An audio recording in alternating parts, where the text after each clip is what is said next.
Assalamualaikum warahmatullahi wabarakatuh. Waalaikumsalam Waalaikumsalam warahmatullahi warahmatullahi wabarakatuh. wabarakatuh. Waalaikumsalam warahmatullahi wabarakatuh. Bagaimana kabar kalian pada hari ini? Baik, Baik. Baik. Sebelumnya kan tadi ada perjanjian kita akan diskusi bareng, kita belajar bareng tentang proyek kita pada mata kuliah dasar-dasar matematika di bab logika matematika khususnya di aturan penyimpulan. Nah, sebelumnya kita perkenalan terlebih dahulu.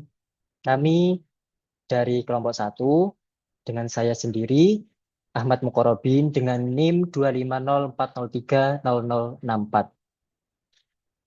Dengan saya Nur Ayana Aza dengan NIM akhir 2504030042. dengan saya Asokoni Muhana dengan NIM 2504030048. Dan saya Muhammad Feruzaki dengan NIM 25040300059.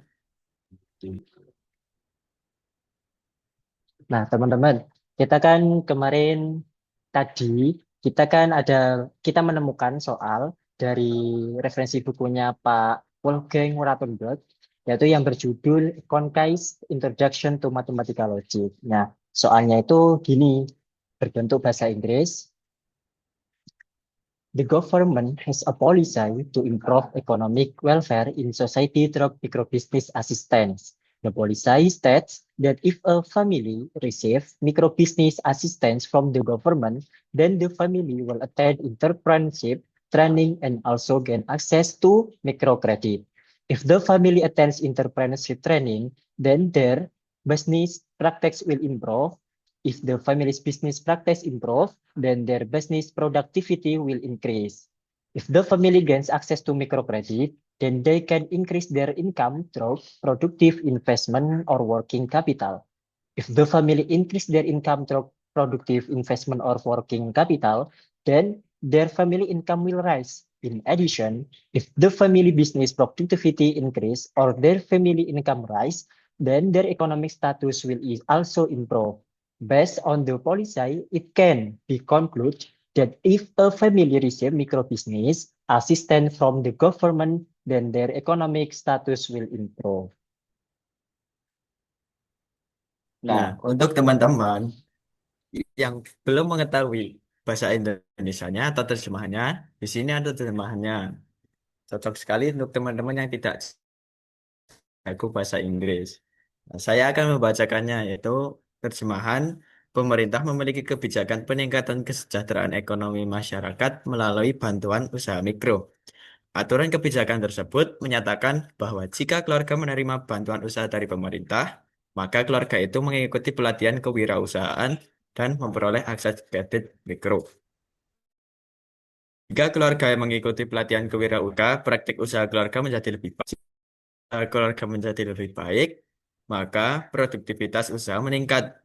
Jika keluarga memperoleh akses kredit mikro, maka mereka dapat meningkatkan pendapatan melalui investasi produktif atau modal usaha.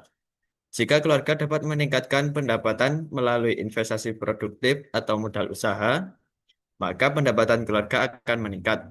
Selain itu, jika produktivitas usaha meningkat atau pendapatan keluarga meningkat, maka status ekonomi keluarga mereka juga akan meningkat.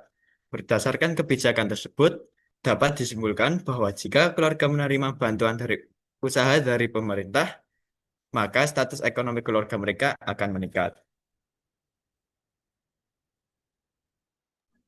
Baik, berdasarkan teks tersebut, kita dapat menyimpulkannya dalam lambang proporsi elementer.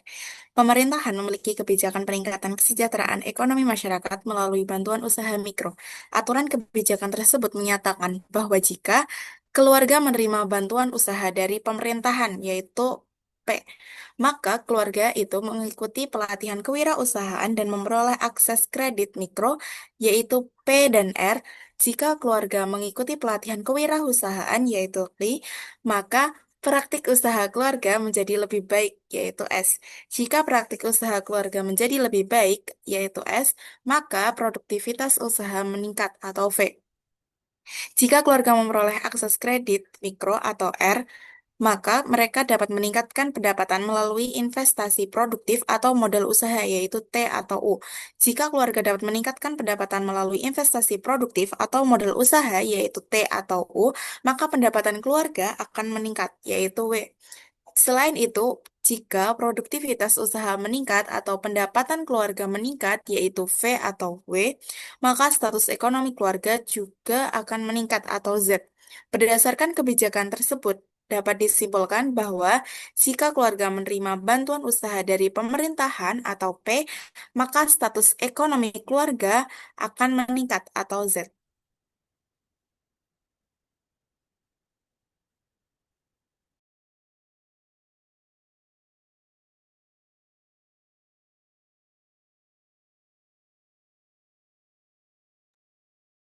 Selanjutnya, terdapat proposisi dari yang telah dibacakan tadi. Yang pertama, jika keluarga menerima bantuan usaha dari pemerintah yang dilambangkan P, maka keluarga itu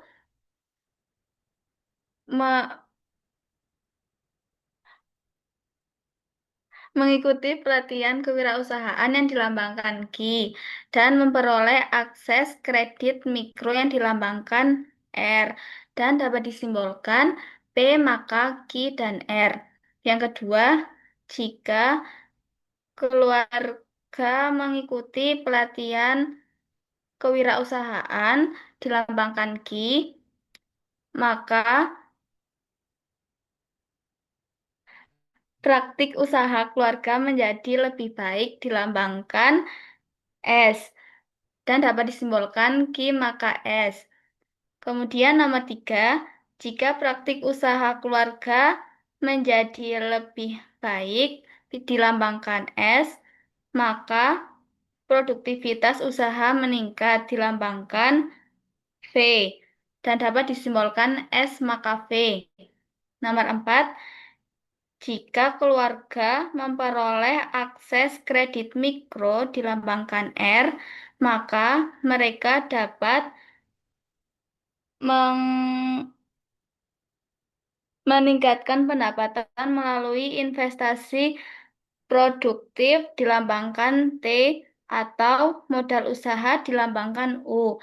Maka dapat disimbolkan R maka T atau U.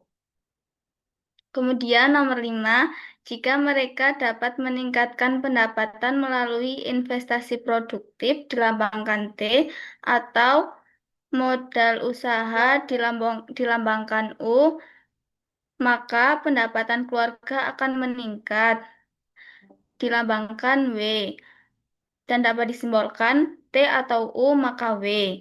6, jika produktivitas usaha meningkat dilambangkan V atau pendapatan keluarga meningkat dilambangkan W, maka status ekonomi keluarga mereka akan meningkat dilambangkan Z dan dapat disimbolkan P atau W maka Z. Dan untuk kesimpulannya, jika keluarga menerima bantuan usaha dari pemerintah dilambangkan P, maka status ekonomi keluarga mereka akan meningkat dilambangkan Z dan bisa disimbolkan P maka Z.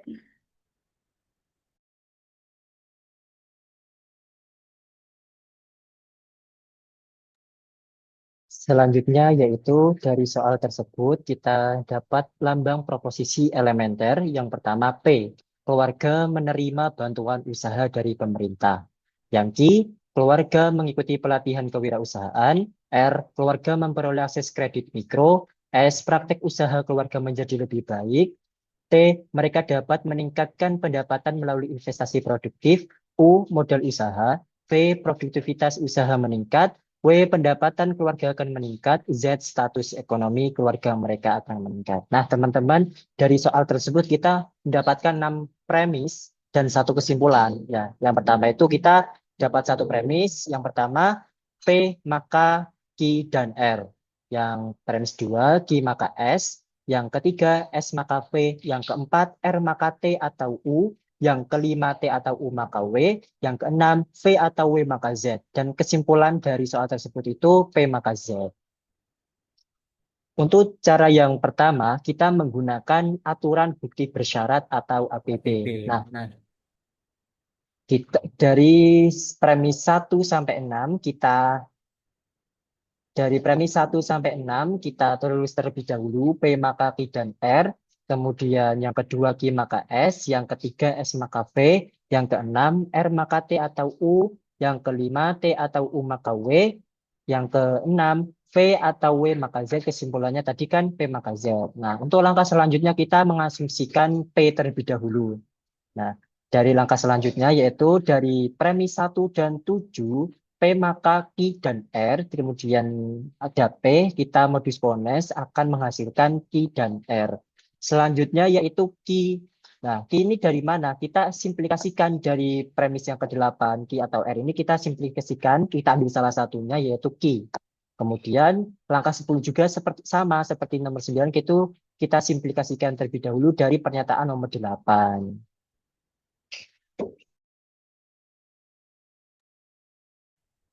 Nah, untuk selanjutnya, yaitu nomor 11, didapatkan S, yaitu didapatkan dari mana? Nah, didapatkan dari premis nomor 2, dan nomor 9 kita modus ponenkan, didapatkan hasil S. Selanjutnya, yaitu P, didapatkan dari premis nomor 3, digabungkan dengan premis nomor 11, kita modus ponenkan, didapatkan hasil V.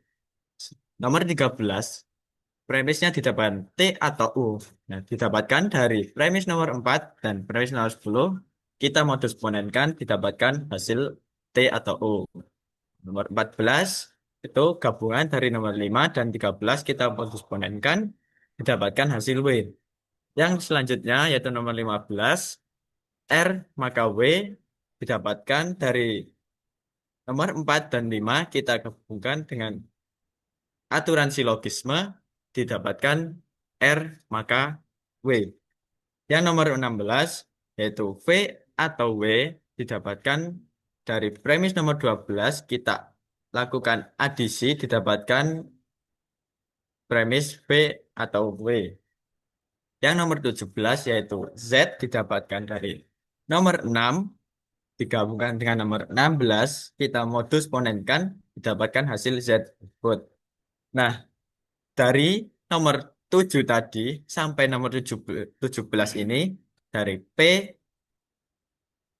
dan R dan seterusnya sampai Z, ini kita gunakan aturan bukti bersyarat, maka didapatkan hasil P maka Z. Ini adalah hasilnya, seperti pada kesimpulan yang tadi.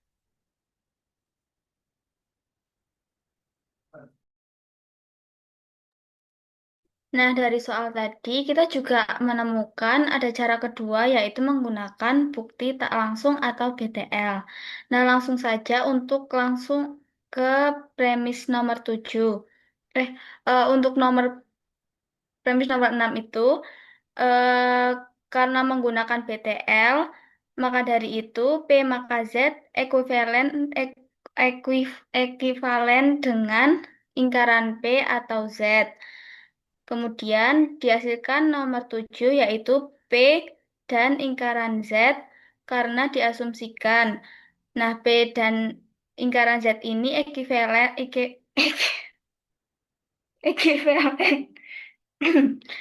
ekuivalen dengan lingkaran dalam kurung lingkaran P atau Z.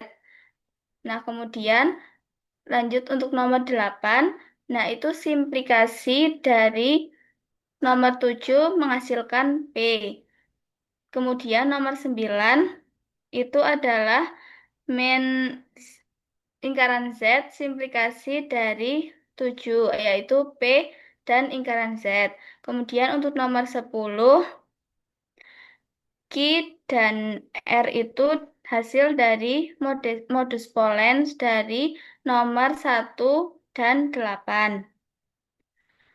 Kemudian untuk nomor 11, Q itu dihasilkan dari simplikasi nomor 10. Dan untuk nomor 12, juga simplikasi dari nomor 10.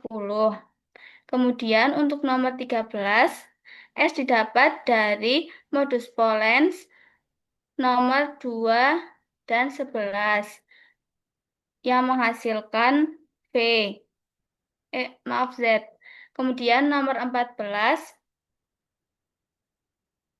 P dihasilkan dari modus polens nomor 3 dan 13. Kemudian nomor 15, T atau U dihasilkan dari modus polens 4 dan nomor 12. Kemudian